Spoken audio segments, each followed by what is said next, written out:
Hey Reddit, you might remember my story from a few months back. The one where I, Liam, 28M, found out my partner of 5 years, Sarah, 27F, and my best friend since high school, Mark, 29M, had been secretly involved for 2 goddamn years behind my back. Yeah, that one. Well, things have progressed, and maybe I handled it wrong. Maybe I crossed a line. That's why I'm here, to ask if I'm the asshole. To recap, I found a love letter from Mark to Sarah detailing their 2-year affair on Sarah's birthday. I was devastated. They both confessed, spewed some weak excuses about not meaning for it to happen, and I kicked Sarah out. I cut all ties with Mark. You all were incredibly supportive, and I started therapy, focused on healing, the whole shebang. But as the initial shock wore off, the anger solidified. It wasn't just sadness anymore. It was a burning, white-hot rage. They had not only betrayed my trust, but had also made me look like a complete idiot for 2 years. 2 years of lies, of stolen moments, of me unknowingly being the third wheel in my own relationship and friendship. The more I thought about it, the more furious I became. Healing felt passive. I wanted to do something. They had taken something precious from me, my trust, my time, my sense of security. I wanted them to feel even a fraction of the pain they had inflicted on me. My first thought, like many suggested, was to expose them, blast their dirty little secret to everyone we knew, but that felt small, petty. They deserved more than just some awkward conversations at parties. I wanted something that would truly rock their world, something that would make them regret ever crossing me. That's when I started thinking about their careers. Sarah was in marketing, climbing the corporate ladder. Mark was a software engineer. At a promising tech startup, both of them had worked hard to get where they were. What if I could make them lose it all? Now I know this sounds bad, really bad, but hear me out. The more I stewed in my anger, the more this idea took root. It became an obsession. I started digging. I spent hours scouring their social media, their public profiles, anything I could find that might give me an edge. Sarah, being in marketing, had a pretty clean online presence. Professional headshots, carefully curated LinkedIn profile, the works. But Mark was a little more careless. He had a somewhat active Twitter account, now X, I guess, mostly retweeting tech news and making sarcastic comments. But every now and then he would slip up. A slightly off-color joke, a mildly controversial opinion. Nothing major, but enough to potentially raise eyebrows in the current climate. I started archiving everything. Every tweet, every slightly questionable post. I even dug through old forums and online communities he used to frequent. It took weeks, but I started to compile a decent amount of ammunition. Then I turned my attention to Sarah. While her public profile was spotless, I remembered a few things she had told me in private, things she probably wouldn't want her colleagues or superiors to know. Little things mostly, but potentially damaging in the right context. A slightly embellished resume, a questionable ethical decision she had made at a previous job. Nothing concrete, but enough to plant seeds of doubt. I created a few anonymous email addresses. I started sending carefully crafted, vague emails to their respective HR departments. For Mark, I highlighted some of his older, more controversial tweets, framing them as potentially harmful to the company's image. For Sarah, I hinted at discrepancies in her resume and brought up the old ethical issue without providing specific details, just enough to trigger an internal investigation. I know, this is where I might be the asshole, but in my head, I was just leveling the playing field. They had secretly destroyed my life. Why shouldn't they face some consequences for their actions? It wasn't enough, though. Not yet. The anger still simmered. I wanted something more direct. Something that would hit them where it really hurt.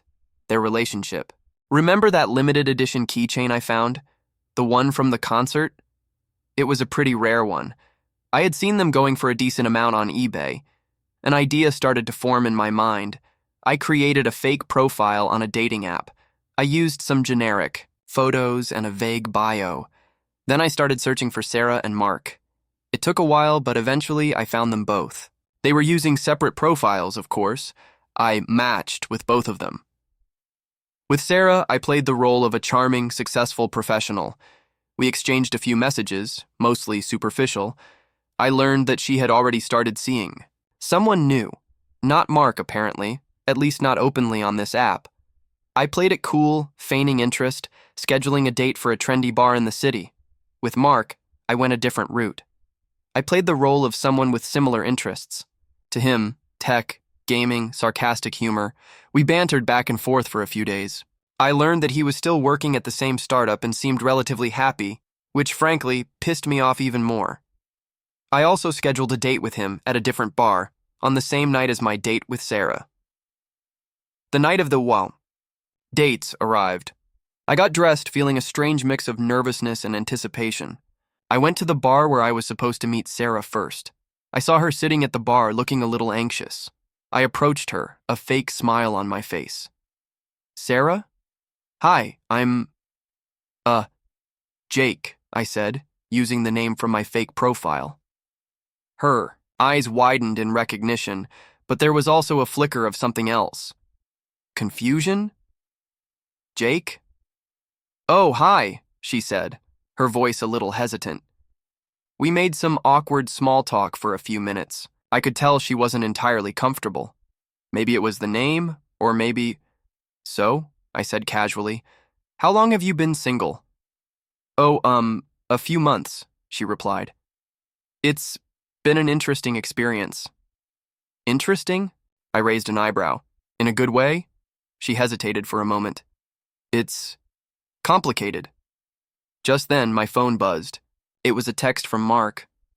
Hey man, running a few minutes late. Traffic is a nightmare. I smiled inwardly. Perfect timing. Actually, you know what? I said to Sarah, standing up. I just got a text from a friend. He's at another bar, just a few blocks away, and he's having a really rough night. Would you mind if I just swung by to check on him? I can come back if you're still here. She looked a little disappointed, but nodded. Yeah, sure. No problem. I gave her a quick, insincere smile and headed out. I walked a few blocks to the other bar where I had a date with Mark. I spotted him sitting at a table looking a little impatient. Mark?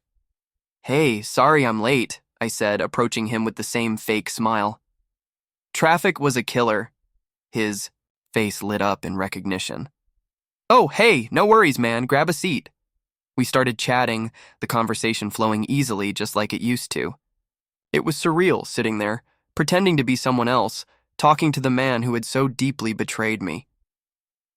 After about 20 minutes, I casually steered the conversation towards relationships. So, you seeing anyone at the moment? I asked. He hesitated for a second, a slight blush creeping onto his face. Actually, yeah, there's someone. It's still kind of new. Oh, really? I feigned surprise. Anyone I might know? He chuckled nervously. Probably not. It's complicated. Complicated, huh? I echoed, a knowing smile playing on my lips. Tell me about it. He looked around, a little uneasy. It's someone I've known for a while. We started seeing each other after she broke up with her boyfriend. I nodded slowly, pretending to piece things together. Right.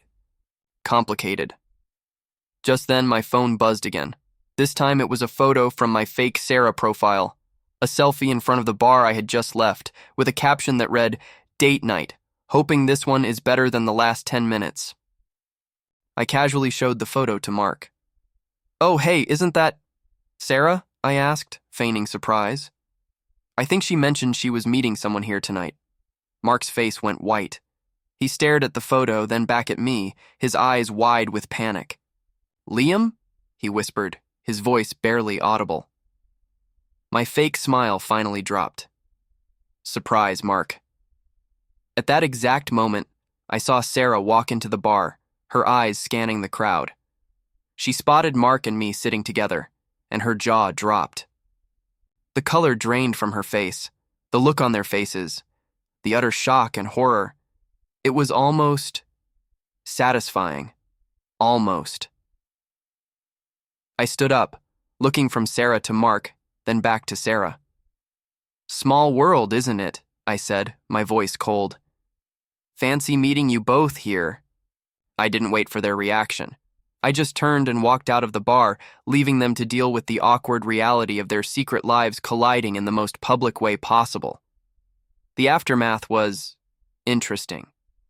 I heard through the grapevine that there was a massive argument at the bar. Apparently, Sarah was furious with Mark for lying to her about not seeing anyone. Mark, in turn, was accusing Sarah of the same thing. The whole thing devolved into a shouting match, witnessed by half the patrons of the bar. I also heard that my anonymous emails had some effect. Mark's company launched an internal investigation into his old social media posts, and he was eventually put on some kind of probation. Sarah's past ethical issue resurfaced, and while she didn't lose her job, her chances of promotion took a significant hit. Did I go too far? Probably. Was it satisfying in the moment? Absolutely. Do I regret it? Part of me does. I know I stooped to their level, maybe even lower, but another part of me feels like they deserved it. They had inflicted so much pain on me, and this felt like a way to finally take back some control. I still went to therapy. My therapist pointed out that while my actions might have provided some temporary relief, they didn't actually address my underlying pain and anger. She helped me understand that true healing comes from within, not from seeking revenge on others. She's right, of course. While there was a fleeting moment of satisfaction in watching their worlds crumble, it didn't magically erase the 2 years of betrayal. It didn't bring back the trust that was lost. I'm still on the path to healing. I've cut all ties with both Sarah and Mark. I'm focusing on myself, my friends, my hobbies. I've even started dating again, cautiously. So, Reddit, AITA, for what I did? Did I cross a line by interfering with their careers and orchestrating that awkward confrontation? I know revenge isn't the answer, but in that moment it felt like the only thing I could do. Be honest. Am I the asshole? Update 1. Wow, the responses to this have been intense. A lot of you think I went way too far, and honestly, part of me agrees. Some of you even called me names, which, fair enough, I guess. But there were also a lot of comments from people who understood my anger and even admitted they might have done something similar in my situation. A few people asked if I felt better after all of this. The honest answer is, not really. There was a brief moment of satisfaction, as I said in my original post, but it faded quickly.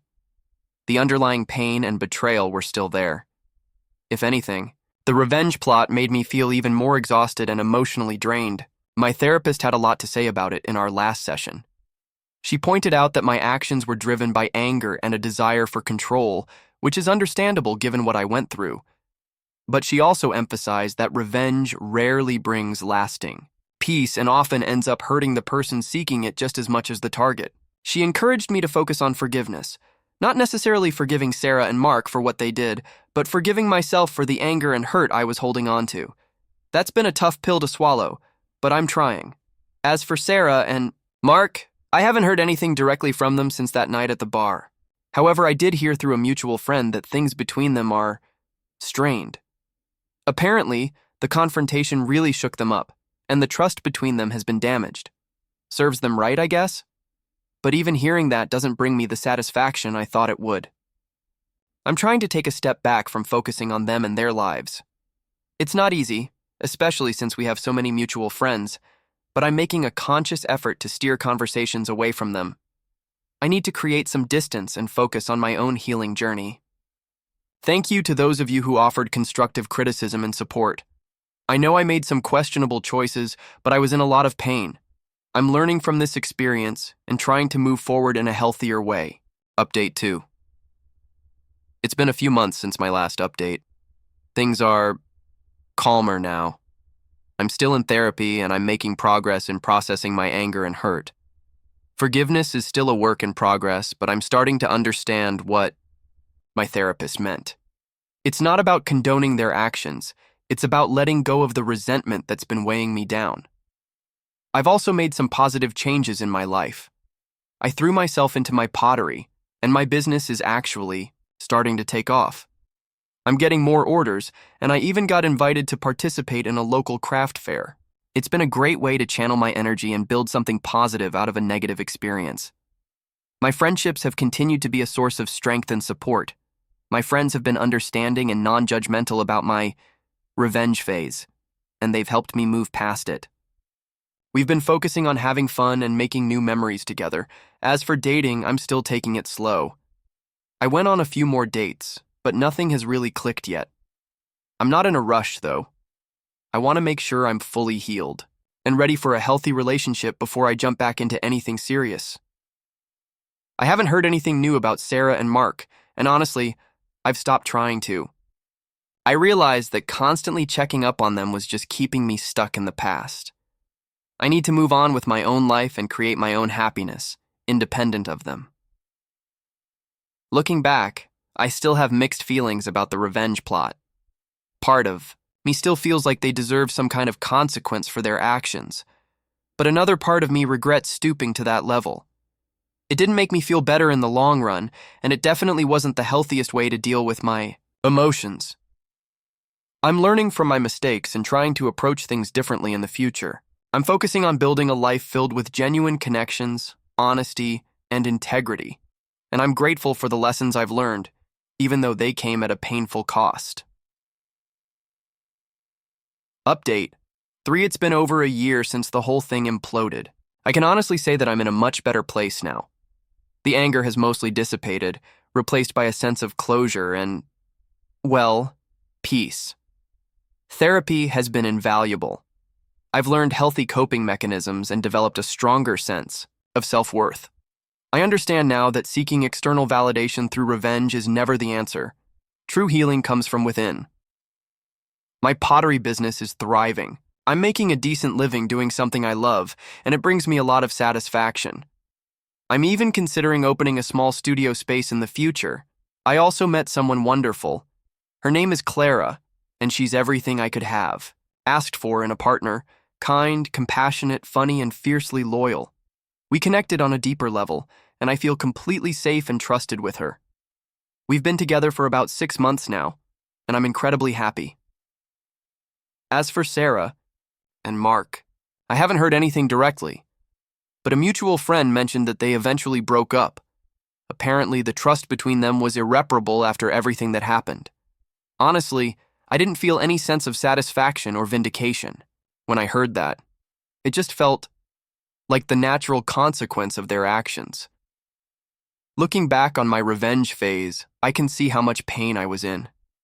I was acting out of anger and a desperate need to feel like I had some control over the situation.